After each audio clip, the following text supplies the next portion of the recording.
Morning, everyone. Pastor Chuck Blair here. Great to have you joining me on this beautiful spring morning. And regardless of what the weather's like where you are, we are glad you are here with us this morning. And today we're looking at is this idea of humility and surprise, how those two go together in surprising ways. Little play on words there, obviously.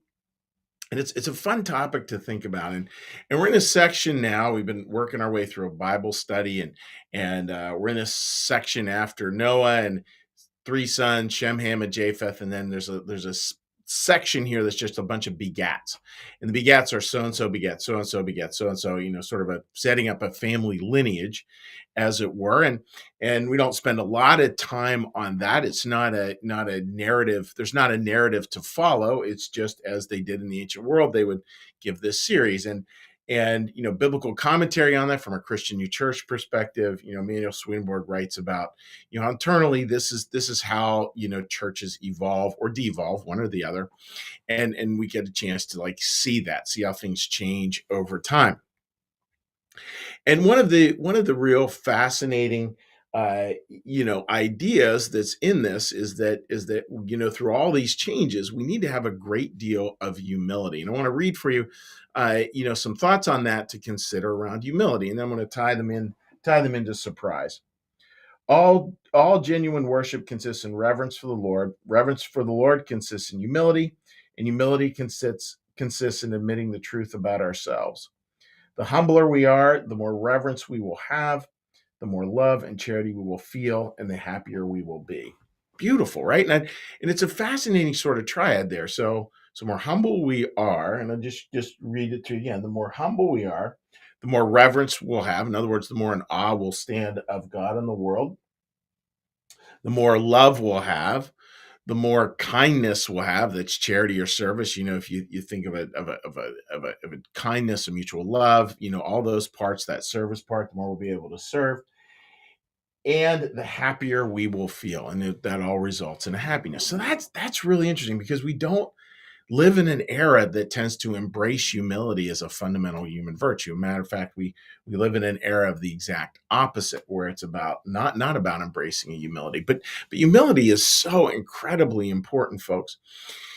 And what does humility do? Well, I mean, we all have areas where we come up short, and also areas where it's just life is just easier. And I know for me, one of the things I really enjoy doing is I enjoy watching what interests other people. And that could be talking about a book, that could be listening to music, that could be dirt track racing, you fill in the blank.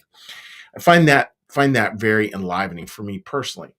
And I think part of that comes from, this is kind of strange to say, granted, some of that sort of comes from just the humility of like, well, I don't know how to do that, but it's cool that you do. Tell me about it.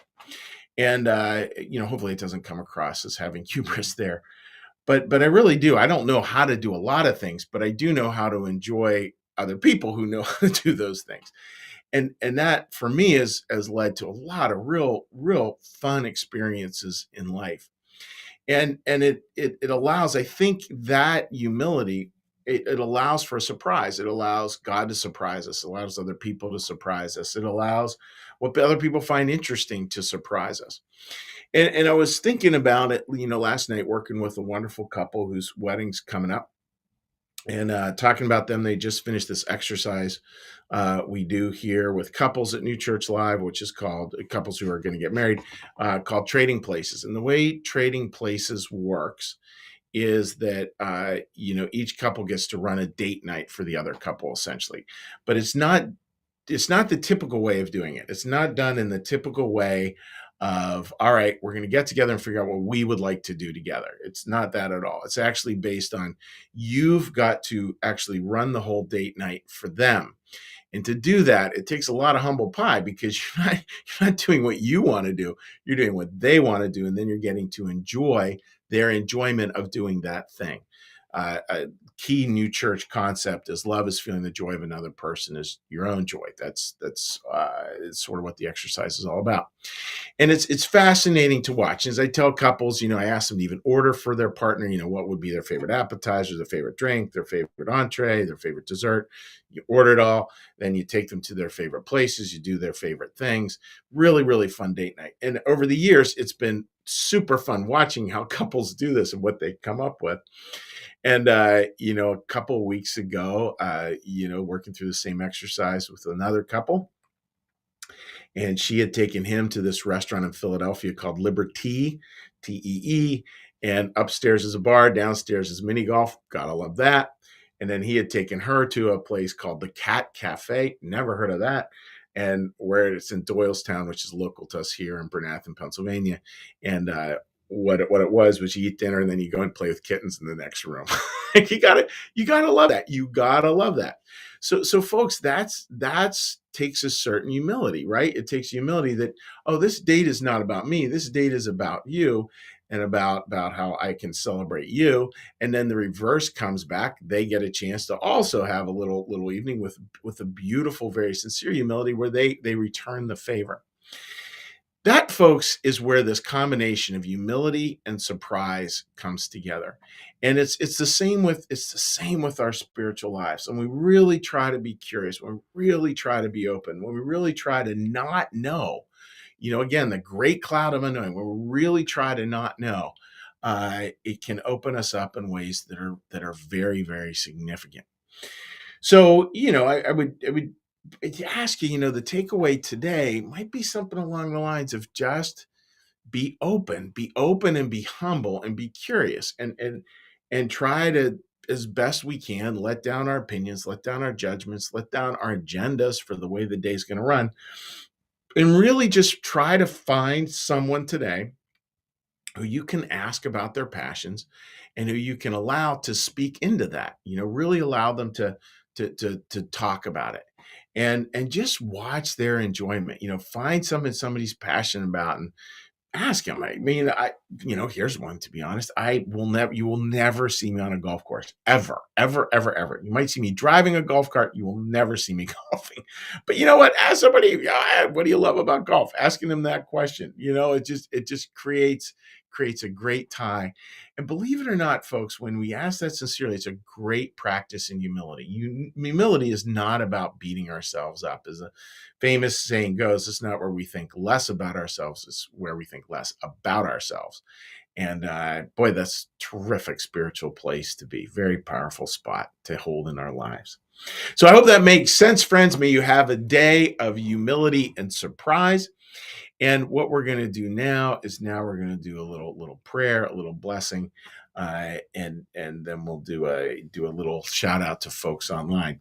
So, folks, what we're going to do is we're going to start with our little meditation. For those of you joining us the first time, we just ring a prayer bell, and this is just a chance we have to just clear our heads, get in tune with the day, and then we'll move through with the other parts, and we'll close by saying hi to folks on social media. So, with that, friends, let's get a big breath.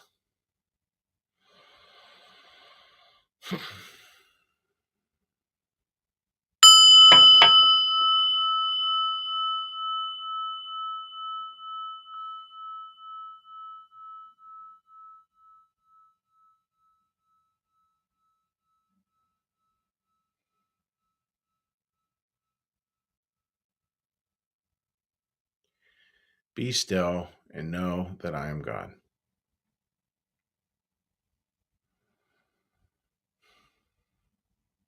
Be still and know that I am.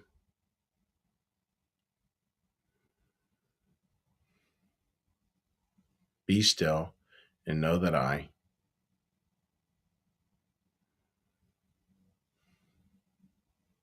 Be still and know that.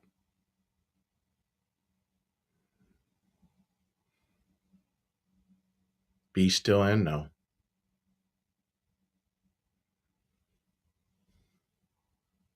Be still and.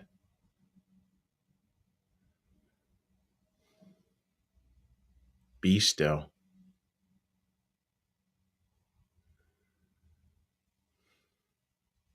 Be.